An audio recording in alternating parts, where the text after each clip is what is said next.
Good morning बच्चों। इस video में हम लोग आपके चैप्टर जो हिस्ट्री का चैप्टर नंबर 2 है उसका सेकंड पार्ट हम लोग देख रहे हैं, पार्ट नंबर 2।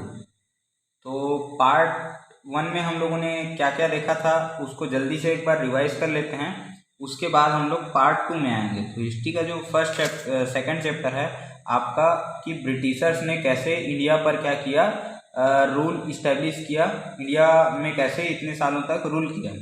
तो वही हम लोग देखने वाले हैं। जो ब्रिटिश ईस्ट इंडिया कंपनी आई थी वो क्या था, तो जल्दी से हम लोग देख लेते हैं। फर्स्ट पार्ट में हम लोगों ने क्या क्या पढ़ा था।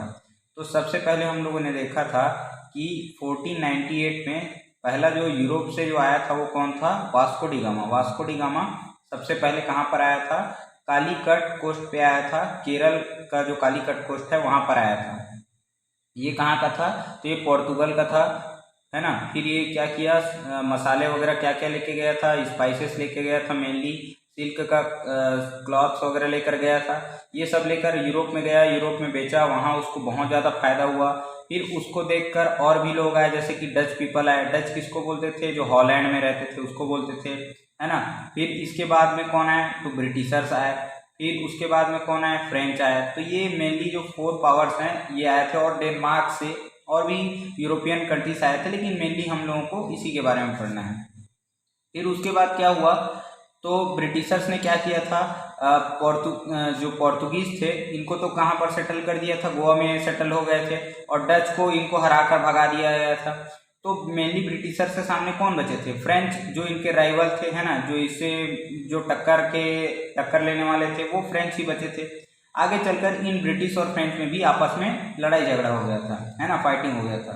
तो इसके बाद हम लोगों ने देखा कि ब्रिटिशर्स ने क्या किया था, सबसे पहले कोलकाता को अपने कंट्रोल में लिया। उस समय कोलकाता, आज के कोलकाता, बांग्लादेश, है ना, और क्या हो गया अपना उड़ीसा हो गया, बिहार हो गया, ये पूरा इतना बड़ा क्या हुआ करता था, बंगाल हुआ करता था।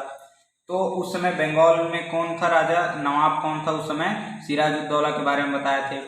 सिराजुद्दौला ने क्या किया था, ब्रिटिशर्स पर अटैक कर दिया था। ब्रिटिशर्स ने फोर्ट विलियम्स बनाया था कोलकाता में। सेंट फोर्ट जॉर्ज बनवाया था, कहाँ पर बनाया था, मद्रास में बनाया था, ये कोलकाता में बनाया था। तो उसके बाद सिराजुद्दौला के बाद इसको धोखे से हरा दिया, कौन से बैटल में, बैटल ऑफ प्लासी। ये बैटल ऑफ प्लासी कब हुआ था, 1757 में। और यहाँ पर रॉबर्ट क्लाइव को बुलाया गया था। रॉबर्ट क्लाइव ब्रिटिशर्स का जो सोल्जर जनरल था वो था। तो इसके बाद फिर क्या हुआ, अच्छा, इसने जो इसका सेनापति था सिराजुद्दौला का कौन था, मीर जाफर, धोखेबाज, है ना। तो मीर जाफर को अपने साथ मिला लिया था।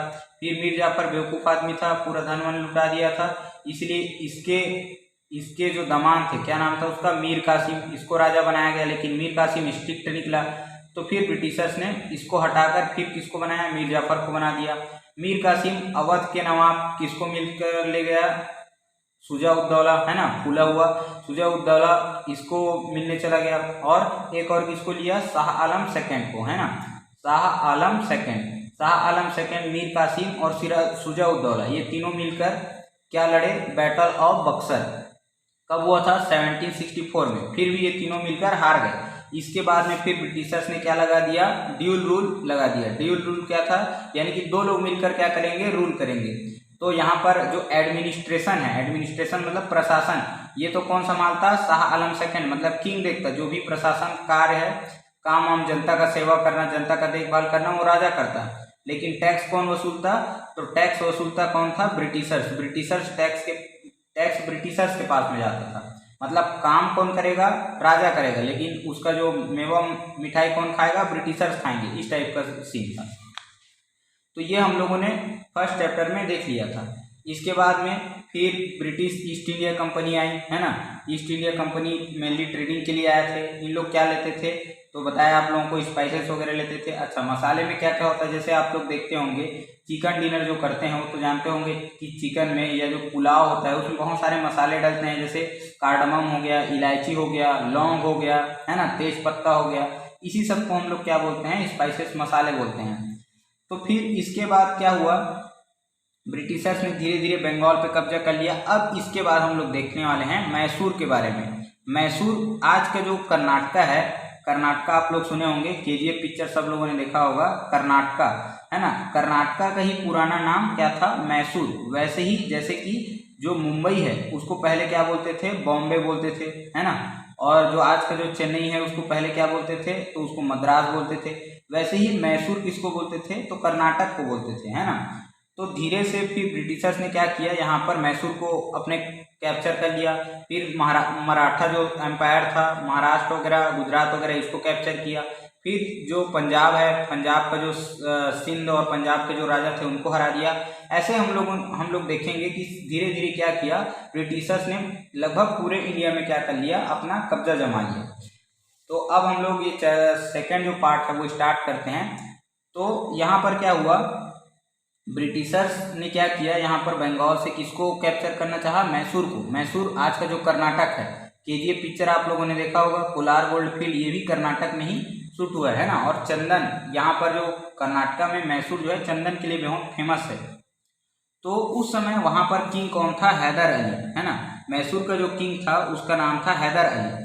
अब हैदर अली और ब्रिटिशर्स के बीच में क्या होता है, युद्ध होता है। क्यों युद्ध होता है, देखो ब्रिटिशर्स ने क्या बोल रखा था कि मैसूर को बोल रखा था कि अगर कोई भी बाहर से कोई दूसरा, क्योंकि उस समय बहुत सारे अलग अलग छोटे मोटे बहुत सारे बड़े बड़े राजा हुआ करते थे, तो ब्रिटिशर्स ने मैसूर से बोला था, कसमें वादे खाए थे कि अगर कोई दूसरा तुम्हारे ऊपर अटैक करता है तो मैं क्या करूंगा, तुम्हारी रक्षा करूंगा, है ना। तो ये इसने वचन लिया था, किसने, ब्रिटिशर्स ने मैसूर के राजा हैदर अली को। तो लेकिन अब क्या हुआ, यहाँ पर जो मराठा थे, शिवाजी वगैरह, है ना, शिवाजी उनके वंशज, उन्होंने मैसूर पर आक्रमण कर दिया। तो इस समय ब्रिटिशर्स ने उनकी हेल्प नहीं की। तो इस बात से गुस्सा हो गए, नाराज हो गए कौन, हैदर अली, और उन्होंने ब्रिटिशर्स के ऊपर में क्या कर दिया, अटैक कर दिया। और ब्रिटिशर्स को इसमें बुरी तरीके से हरा दिया। और कौन जीत गए, हैदर अली जीत गए। तो हैदर अली जीत गए।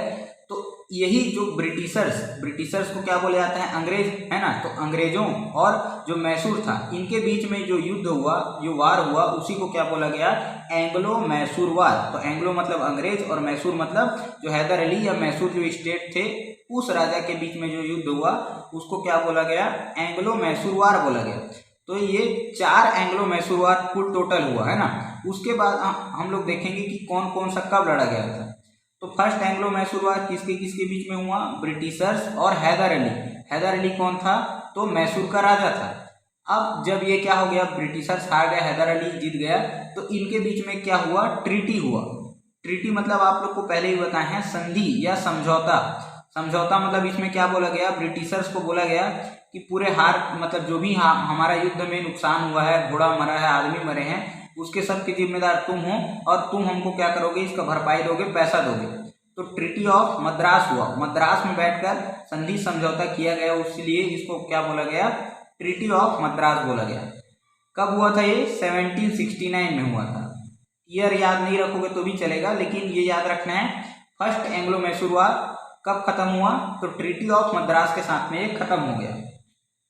फिर उसके बाद में क्या होता है, सेकंड एंग्लो मैसूर वार स्टार्ट हो जाता है। 1780 से लेकर 84 तक क्या चलता है, 1784 तक ये सेकंड एंग्लो मैसूर वार चलता है। ये दूसरे नंबर का, ये फर्स्ट नंबर का था।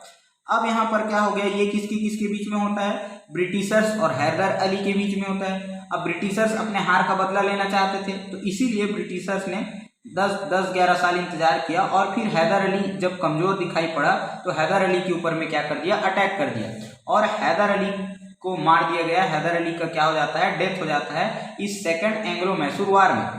तो फिर इसके बाद अब क्या हो गया, राजा तो मर गया, लेकिन उसका बेटा था, कौन था उसका बेटा, टीपू सुल्तान।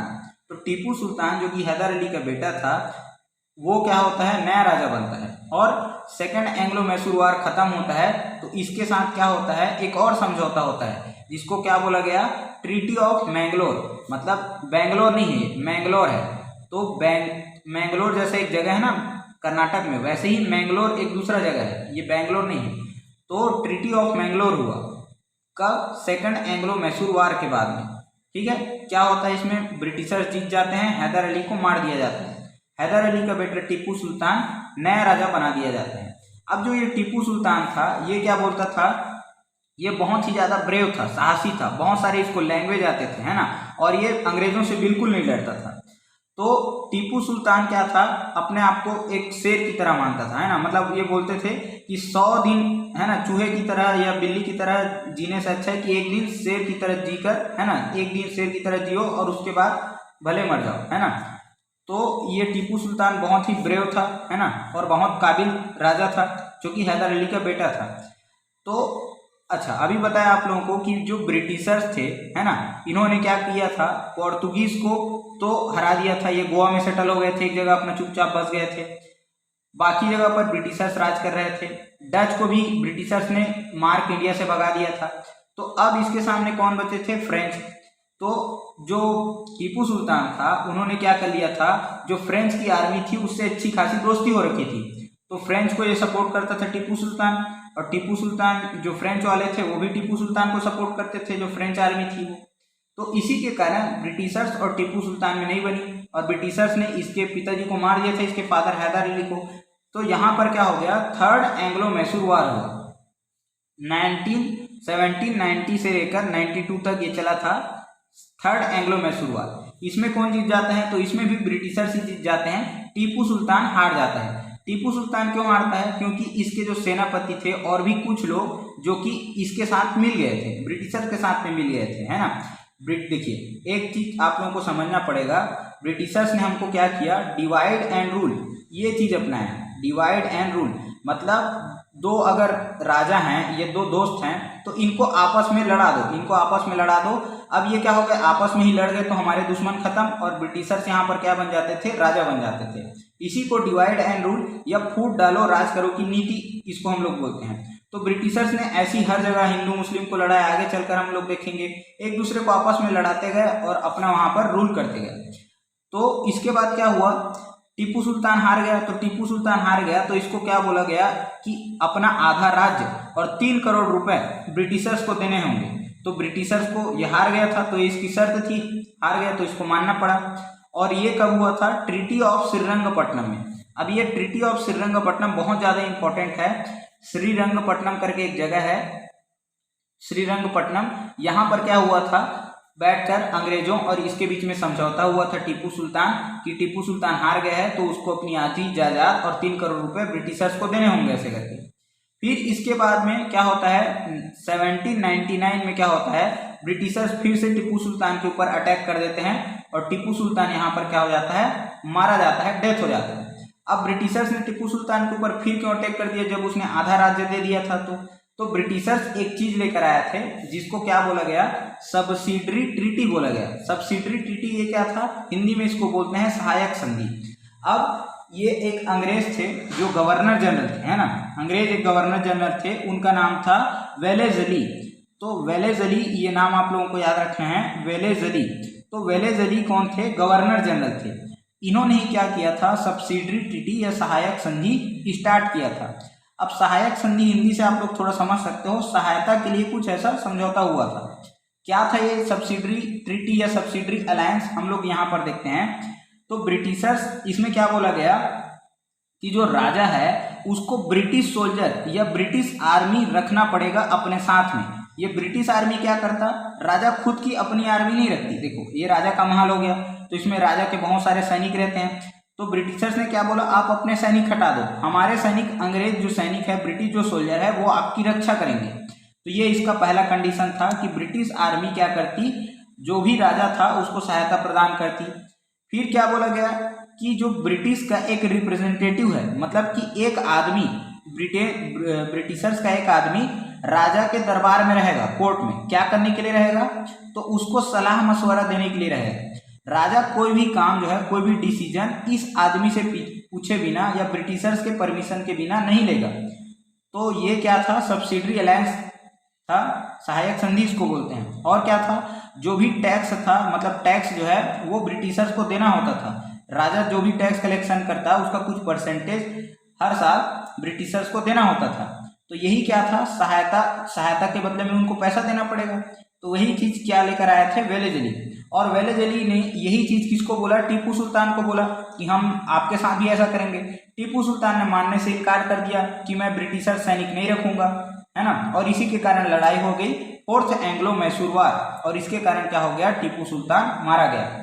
तो हम लोगों ने 4 एंग्लो मैसूर वार देखे। फर्स्ट ये कब कब हुआ, तो ये टीपू सुल्तान का जो फादर था हैदर अली और ब्रिटिशर्स के बीच में होता है। हैदर अली जीत जाता है और यहाँ पर कौन सा ट्रीटी होता है, तो सबसे पहले ट्रीटी ऑफ मद्रास होता है। सेकंड में हम लोगों ने देखा कि हैदर अली क्या हो जाता है, हैदर अली का डेथ हो जाता है, अंग्रेज इसको मार देते हैं और उसके बाद टीपू सुल्तान को नया राजा बना दिया जाता है, मतलब उसका बेटा राजा बन जाता है। यहाँ पर ट्रीटी ऑफ क्या हुआ था, मैंगलोर, ये आप लोगों को याद रखना है। थर्ड में क्या हुआ था, टीपू सुल्तान फिर हार जाता है, टीपू सुल्तान हार जाता है और इसको अपना हाफ स्टेट यानी कि आधा राज्य और 3 करोड़ रुपए ब्रिटिशर्स को देने होते हैं। यहाँ पर ट्रीटी क्या हुआ था, थर्ड वाला ट्रीटी बहुत ज़्यादा इंपॉर्टेंट है, श्रीरंगपट्टनम, श्रीरंगपट्टनम, ये याद रखना है। फिर फोर्थ, उसके बाद क्या हुआ, फोर्थ में टीपू सुल्तान ही मर जाता है, तो इसके बाद कोई ट्रीटी नहीं होता है, समझौता नहीं होता है। तो ये क्या था, एंग्लो मैसूर वार था जो हम लोगों ने देखा। तो अब ब्रिटिशर्स ने क्या किया था, ये जो मैसूर स्टेट था, अभी का केरला, मद्रास, आंध्रा और कर्नाटका, ये पूरा मैसूर स्टेट हुआ करता था। तो बंगाल से मैसूर पर भी इन्होंने कब्जा कर लिया। इसके बाद ब्रिटिशर्स ने क्या किया, मराठा एम्पायर था, इस पर भी कैप्चर कर लिया। मराठा इनको भी आपस में लड़ा दिया, आपस में ये लड़ने लग गए, डिवाइड हो गए। फिर पंजाब पर भी अटैक कर दिया, पंजाब को भी जीत लिया। ऐसे ब्रिटिशर्स ने लगभग मैक्सिमम जो पोर्शन था इंडिया का उसको कैप्चर कर लिया था। अब यहाँ पर एक ट्रीटी और आप लोगों को समझना है जो कि एंग्लो मराठा वार, एंग्लो मतलब अंग्रेज और मराठा मतलब जो मराठा थे, शिवाजी के जो वंशज थे, छत्रपति शिवाजी, उसके जो है ना वंशज थे, उनके बीच में हुआ था। तो ये भी 3-4 एंग्लो मराठा वार हुए। उसमें से एक ट्रीटी इंपॉर्टेंट है जो कि क्वेश्चन में पूछा जाता है, ट्रीटी ऑफ बासिन, है ना। बासिन करके एक जगह था, यहाँ पर क्या हुआ, पेशवा बाजीराव सेकंड, है ना, जो कि वहाँ के राजा थे, पेशवा बाजीराव सेकंड और ब्रिटिशर्स के बीच में हुआ था ट्रीटी ऑफ बासिन। तो ये पूछा जाता है, ये इंपॉर्टेंट है, याद रखेंगे।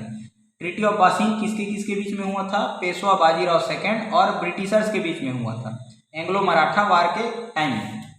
अब अभी जैसे आप लोगों को बोला कि क्या था, जो वेलेस्ली था वो गवर्नर जनरल था।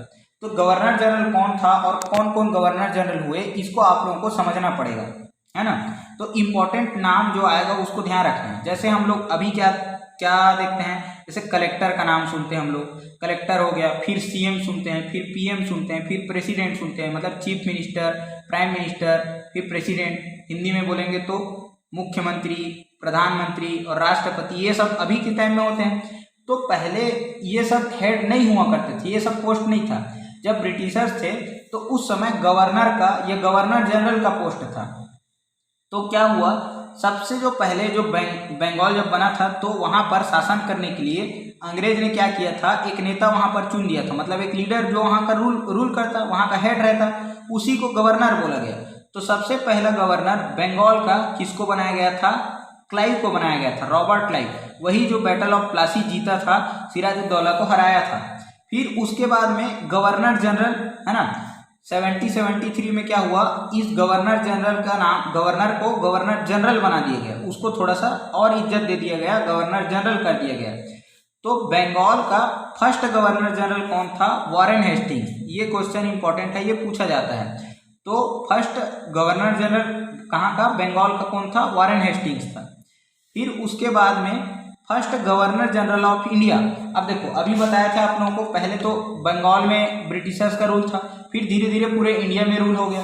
तो जब पूरा इंडिया के ऊपर अंग्रेजों का कब्जा हो गया तो पूरा जो हेड बनाया गया इंडिया का, उसको क्या बोला गया, first governor general of India. कौन थे, विलियम बेंटिक थे। अब विलियम बेंटिक ये नाम याद रखना है, वॉरेन हेस्टिंग्स नाम याद रखना है आप लोगों को, रॉबर्ट क्लाइव नाम याद रखना है। तो विलियम बेंटिक क्या थे, ये थोड़ा सा पीस चाहते थे। मतलब अभी तक हम लोगों ने देखा कि बहुत सारे ब्रिटिशर्स ने युद्ध लड़ा, ये क्या चाहते थे, ये थोड़ा शांति चाहते थे, युद्ध के पक्ष में नहीं थे, वार नहीं चाहते थे। तो विलियम बेंटिक ने कुछ सुधार भी किए। हमारे समाज में बहुत सारे क्या थे, कुप्रथाएं चल रही थी, बैड ट्रेडिशन चल रहे थे, उसमें बहुत सारे रिफॉर्मेशन किए, सुधार किए। जैसे सती सिस्टम आप लोग जानते थे, है ना, जानते हैं सती सिस्टम क्या होता है, इसको बंद किया, है ना, इस पर बैन लगाया। चाइल्ड मैरिज, जो बच्चों का शादी कर दिया जाता था अर्ली एज में, है ना। ह्यूमन सेक्रीफाइस, मतलब जो नर बलि होता था, इसको भी क्या किया, इसने मना किया। मतलब जैसे पूजा वूजा होता था तो आदमी को बलि चढ़ा देते थे, बच्चों को मार देते थे डैम वगैरह बनाने के लिए। है ना। चाइल्ड मैरिज आप लोग जानते हैं, अर्ली एज में बच्चों का शादी कर दिया जाता था। सती सिस्टम में क्या था, आप लोगों को बताया थे कि अगर कोई आदमी मर गया तो इसके साथ में क्या होता था, इसकी जो वाइफ है इसको भी क्या क्या कर दिया जाता था, जला दिया जाता था। इसी को सती सिस्टम बोला गया। फिर इंग्लिश एजुकेशन जो है उसको स्टार्ट किया गया। पहले हम लोग देखते थे कि क्या होता था, आश्रम में जाके बच्चे पढ़ते थे, है ना, तो उसकी जगह इंग्लिश एजुकेशन लाया गया। कोलकाता में मेडिकल कॉलेज खोला गया और भी बहुत सारे नेशनल हाईवे, जो बड़े बड़े रोड आप लोग देखते हैं, नेशनल हाईवे, ब्रिज वगैरह, ये सभी किसके टाइम में बनाए गए थे, विलियम बेंटिक ने ही बनाया था इंडिया में। तो ये इन्होंने थोड़ा बहुत अच्छा काम किया था इंडिया के, मतलब जो बैड ट्रेडिशन थे उसमें सुधार करने का काम किया था। तो ये पूछा जाता है कि विलियम बेंटिक ने कौन कौन से रिफॉर्मेशन किए थे, सुधार किए थे।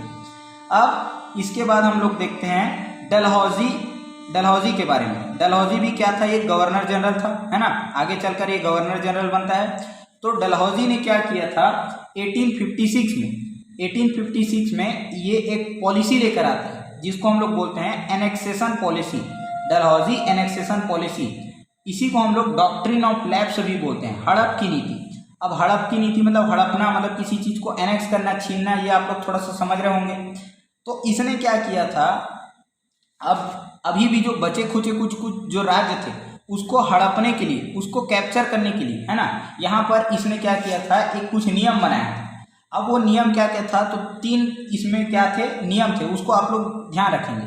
तो ऐसे राजा जिसके कोई सक्सेसर नहीं है, उत्तराधिकारी, मान के चलो कोई राजा है उसका बेटा नहीं हुआ, तो उस समय क्या करते थे, किसी को गोद लेते थे, अडॉप्ट लेते थे अगला राजा बनाने के लिए। तो ब्रिटिशर्स ने बोल दिया गोद लिया हुआ बच्चा नहीं चलेगा, अगर किसी राजा का खुद का बेटा नहीं है तो उस राज्य को ब्रिटिशर्स क्या करेगा, अपने राज्य में मिला लेगा या उसको छीन लेगा, कैप्चर कर लेगा। ये क्या था, ब्रिटिशर्स ने पहला नियम रखा। और इसी के कारण क्या होता है, झांसी को भी कैप्चर कर लिया था। जो झांसी की रानी लक्ष्मीबाई थी, आगे चलकर हम लोग देखेंगे 1857 की क्रांति इसी के कारण हुई थी, है ना। तो यहाँ पर झांसी को कैप्चर कर लिया था क्योंकि उसके कोई भी उत्तराधिकारी नहीं थे।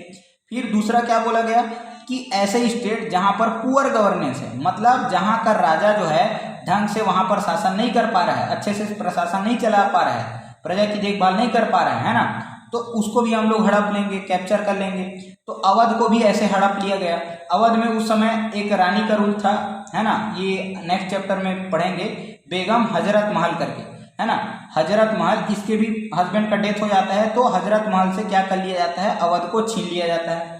फिर थर्ड क्या था, ऐसे स्टेट को छीनना जो मतलब डायरेक्ट वहाँ पर अटैक कर देते युद्ध करके, तो डायरेक्ट जहाँ पर छोटे मोटे जो राज्य हैं वहाँ पर अटैक कर दो और उसको छीन लो। जैसे सतारा हो गया, नागपुर हो गया, ये महाराष्ट्र के कुछ स्टेट थे जहाँ पर ब्रिटिशर्स ने अटैक कर दिया और इसको अपने राज्य में मिला लिया या उसको छीन लिया। तो डलहौजी का एनेक्सेशन पॉलिसी आप लोग ध्यान रखेंगे, जो कि फर्स्ट वाला सबसे इंपॉर्टेंट है। सक्सेसर यानी कि अगर कोई उत्तराधिकारी नहीं है किसी का बेटा, तो दूसरा एडॉप्टेड चाइल्ड नहीं चलेगा, गोद लिया वाला बच्चा नहीं चलेगा, वहां पर वो राज्य ब्रिटिशर्स के अधीन में आ जाएगा और झांसी को उन्होंने ऐसे ही छीना था। दूसरा क्या था, अगर कोई राजा अच्छे से शासन नहीं कर पा रहा है तो उसको बैड गवर्नेंस या पुअर गवर्नेंस के नाम पर छीन लिया गया, है ना, कि आप लायक नहीं हो शासन चलाने के। तीसरा, उन्होंने युद्ध करके यानी कि अटैक करके अपने राज्य में मिला लिया, सतारा और नागपुर को। अब डलहौजी ने कुछ क्या किए थे, डेवलपमेंट के काम भी किए थे यहाँ पर। जैसे कि हम लोग ट्रेन जो देखते हैं ना, तो सबसे पहला इंडिया में ट्रेन इन्होंने ही चलवाया था। कब चलवाया था, तो ये ईयर याद रखना है, ये इंपॉर्टेंट है। 1853 में, 1853 में मुंबई, जिसको पहले बॉम्बे बोला जाता था, मुंबई और थाने एक जगह है, मुंबई के पहले है थोड़ा सा, 34 किलोमीटर तक। तो सबसे पहला जो ट्रेन चला था वो कहाँ चला था, वो मुंबई, बॉम्बे या थाने के बीच में चला था, है ना, लगभग 34 किलोमीटर, 1853 में, 1853 में। फिर इन्होंने, हम लोग जो पोस्ट कार्ड देखते हैं, है ना, अब तो बहुत कम हो गया है पोस्ट का सिस्टम, तो पोस्टल जो सिस्टम है, पोस्टेज जो सिस्टम है, वो भी क्या हो गया था, इन्होंने ही स्टार्ट किया था। जो चिट्ठी पत्री होता था वो भी डलहौजी के टाइम में स्टार्ट किया गया था। फिर टेलीग्राम स्टार्ट किया गया था। टेलीग्राम एक मशीन होता है, टेलीफोन आने से पहले ये मशीन हुआ करता था जिसमें मैसेज भेजा जाता था, ऐसे कुछ कोड होते थे उसके, तो टेलीग्राम मशीन भी इसी के टाइम में स्टार्ट किया गया था। फिर ट्रांसपोर्ट और ट्रैफिक कंट्रोल सिस्टम भी डलहौजी के टाइम में ही स्टार्ट किया गया था। जो हम लोग देखते हैं ट्रैफिक, अगर मान के चलो ये 4 पहिया है तो यहाँ से जा रहा है, ये क्रॉस करेगा तो ये रुक जाएगा, रेड सिग्नल देगा, ये जा रहा है तो यहाँ पर ये रेड सिग्नल रहेगा, ये ग्रीन सिग्नल। तो यही जो ट्रैफिक सिस्टम है वो डलहौजी के टाइम में क्या किया गया था, लाया गया था। अब आप लोग सोचते होंगे कि ट्रेन चला दिया, ये डेवलपमेंट कर दिया, यहाँ पर एजुकेशन स्टार्ट कर दिया, तो अंग्रेजों ने हमारे देश के लिए, तो इंडिया के लिए क्या किया, बहुत सारे डेवलपमेंट भी किए, अच्छी चीज़ भी किए। तो ये इंडिया को सोचकर, इंडिया के फायदे के लिए नहीं किया गया था। इन्होंने अपने फायदे के लिए सामान को यहाँ से वहाँ ले जाने के लिए ट्रेन या मालगाड़ी चलाया था। लोगों को एजुकेट किया गया, इंग्लिश सिस्टम दिया गया, इंग्लिश एजुकेशन दिया गया, ताकि इंडिया के लोग पढ़ लिख कर ब्रिटिशर्स के काम आए। ब्रिटिशर्स ने अपने लिए पोस्टल सिस्टम, अपने लिए टेलीग्राफ सिस्टम बनाया, ना कि इंडियंस के लिए। तो लेकिन भले उसका फायदा इंडियंस को मिला, लेकिन ये अपने लिए बनाए थे। तो ब्रिटिशर्स ने क्या किया था, ऐसे धीरे धीरे पूरे इंडिया में क्या कर लिया, अपना रूल इस्टेब्लिश कर लिया। कहाँ, वो एक व्यापारी बन के आए थे, व्यापारी बन के आए थे ट्रेड करने के लिए, और धीरे धीरे उन्होंने क्या कर लिया, पूरे इंडिया को कैप्चर कर लिया। और पॉलिसी क्या अपनाया, डिवाइड एंड रूल, है ना, यानी कि हमको आपस में ही लड़ा दिया, कभी हिंदू मुसलमान के नाम पर, कभी जाति के नाम पर, कास्ट के नाम पर, कभी छोटे राजा कभी बड़े राजा, ऐसे ही करके उन्होंने आपस में लड़ा के क्या कर लिया, पूरे इंडिया को कैप्चर कर लिया। अब इसके बाद फिर 1857 की क्रांति होती है, जिसमें झांसी की रानी लक्ष्मीबाई और भी बहुत सारे हम लोग फ्रीडम फाइटर्स के बारे में, मंगल पांडे के बारे में पढ़ने वाले हैं। तो इस वीडियो में ये आपका चैप्टर कंप्लीट होता है। Thank you. जय हिंद।